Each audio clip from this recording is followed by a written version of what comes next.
un respaldo en estos 4 años que lleva así. Se metió el perro y se metió el poli, se le escapó, cuidado con el perro, a ver, agárrenlo, agarren del perro, ya lo fueron al azar. Bueno, ya está, ya quiere jugar, que meta el gol el perro, que meta gol el perro, sí, llévatela. No se lo puede quitar, no, este está jugando mejor que, ¡oh, qué bárbaro! ¡Qué bárbaro! El quiebre completo, Chelis, este jugó mejor que algunos en el partido, vean, no pueden quitársela. Que venga Cannavaro.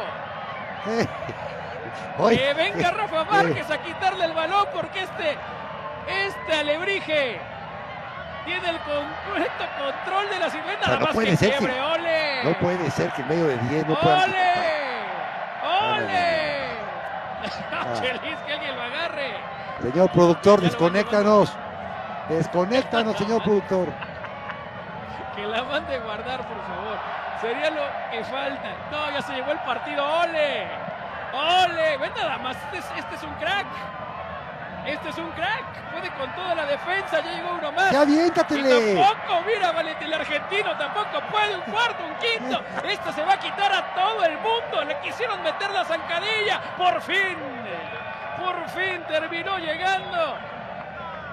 Alguien que le puso un alto, pero no suelta la pelota. Mira, mejor amigo del balón. Por un momento pensé que podía ser más bravo el perro y que por eso había entrado el oficial, pero no, más bien quería jugar con el balón. Y vaya que se comió casi 2 minutos del agregado. Ve cómo fue a pelear ese balón. No, más aguerrido que muchos, Chelis.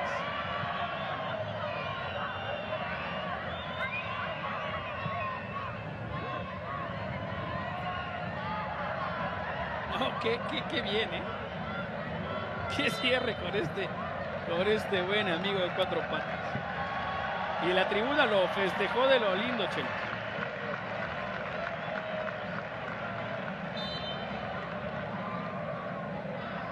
Mira, fue más fácil llevar